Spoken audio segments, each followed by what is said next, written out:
Hello friends, today we'll study something new, that is how to approach this gynecology paper. This is just meant for RGUHS university and not to anyone else. If it's others, please you might go to other videos. It's just for RGUHS. Okay. So firstly we'll see, this is the blueprint which is given by our university. Okay. So see, everyone has it, but how do you derive something from this is something which is very important. So according to this blueprint, see the major part.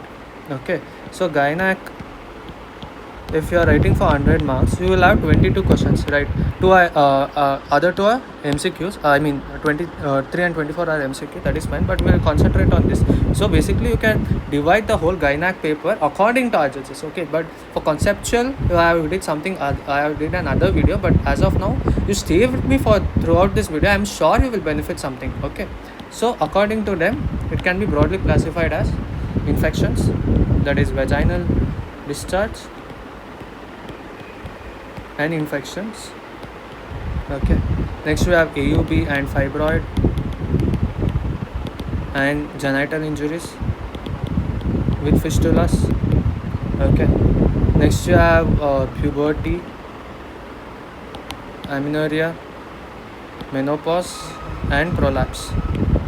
Next you have infertility topics along with PCOS and hirsutism. I know I am writing the same thing, but stay with me for a few minutes. Okay, I'm sure you will take out something from this. Okay, CNN and malignancy. So according to the section which has been given to us, they say almost, see, 3 questions has to be asked from this.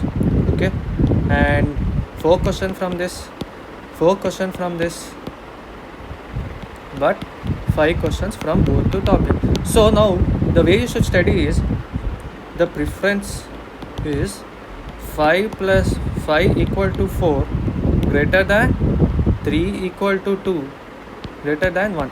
So first you will approach these 2 topics. Now the university itself has released a taxonomy, that is how you should how can they test the topic based on knowledge, comprehension, application and stuff. Now for CIN and malignancy, I will do the video. See, the CIN, according to them, CIN malignancy. So 2 questions has to be asked from comprehension. So students, what is comprehension? We'll go with very basic so that you will understand something and you will know what to study. That they test what you have understood. Okay. So it will be a direct question almost. Next, 1 question has to be application part. That is, you should apply your knowledge and derive something. That is, you might get a case-based question. Okay. Next, 1 question is about analysis. Here they test your critical thinking. Fine. So even here it can be a CBQ or something else. So it's about critical thinking, right? Next is about synthesis. 1 question has to be asked from synthesis. Here something related to treatment and other modalities.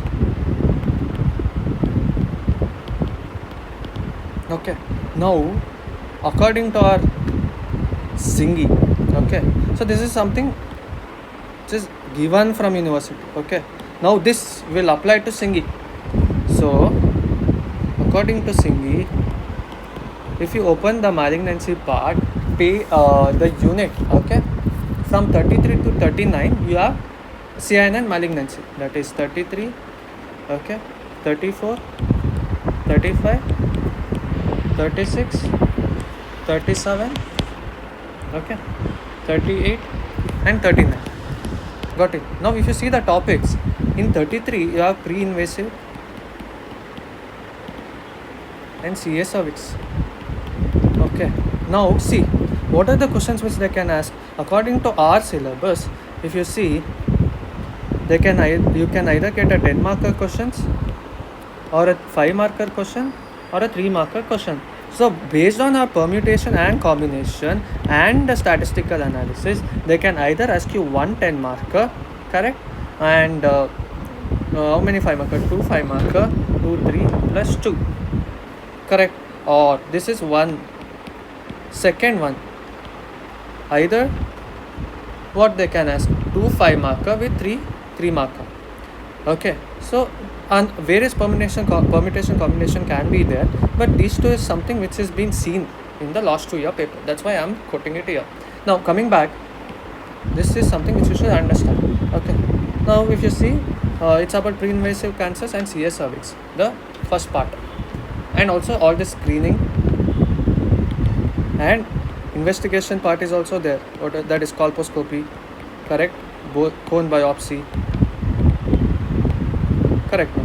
From 34, it's basically CA endometrium, and from investigations, the curatogs, correct? Then from 35, yeah, benign lesions of ovary.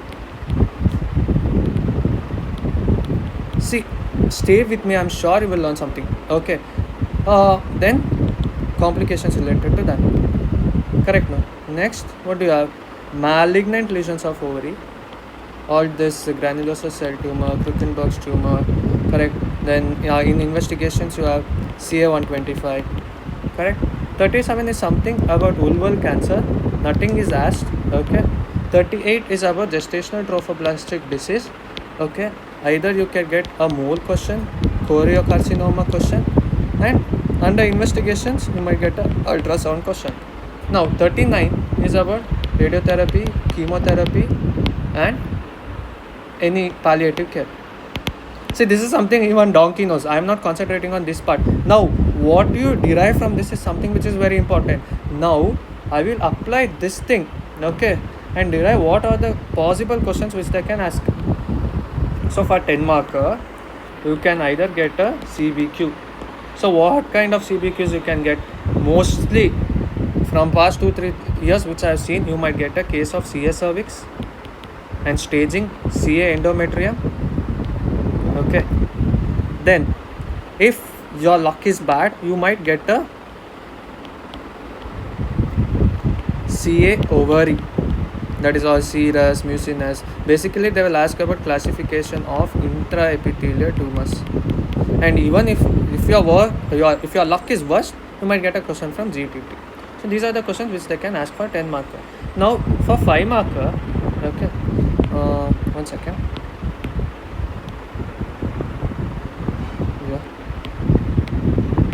Yeah, this is for 10 marker. Now for 5 marker, we'll see what they can ask. I hope it is visible, or I'll change it. Okay, 5 markers. So mostly, as per the analysis which I have done, most questions are from this part. Okay, so you might get something related to complications of benign lesions of ovary. Got it? Or benign lesions as such, they have asked. So benign lesions, what? Mostly they have asked dermoid cyst. Okay. Then other dysgerminoma, Brenner's tumor, all those things. So this is something which is expected. Now based on that, they can even ask something related to something related to a malignant part of ovary also. You might either get a question of GCT, that is granulosa cell tumor, or Krukenberg's tumor, something related to that. Or even most important is gestational trophoblastic disease, either a molar pregnancy, something related to that they can ask, or choriocarcinoma. Yeah, this is something which is very broad, but you should know what they are going to ask. Correct? No? Now coming to 3 markers. So the major funda is about 3 marker, because almost sure you'll get 3 questions from 3 marker. So first part which you need to concentrate is on from CS cervix, all this screening modalities, yeah, and all investigations which I have mentioned, all investigations from all chapters, because that is something which can be asked only for 3 markers and nothing else. For example, about colposcopy, okay, cone biopsies, next about 39 part of singing, that is radiotherapy or chemotherapy or palliative care, is most important for your 3 marker. Okay, then usually for 3 markers it is most likely an investigation or something related to that, or you might get something related to serum markers, which also again a part of investigations. Serum markers like CA 125. Okay, got it. So now, in a nutshell, if you see, now let me zoom it for you. Yeah, this is my analysis. Okay, I am not a teacher, I am just a student. Okay, so based on my predictions and my statistical analysis with permutation and combination, I feel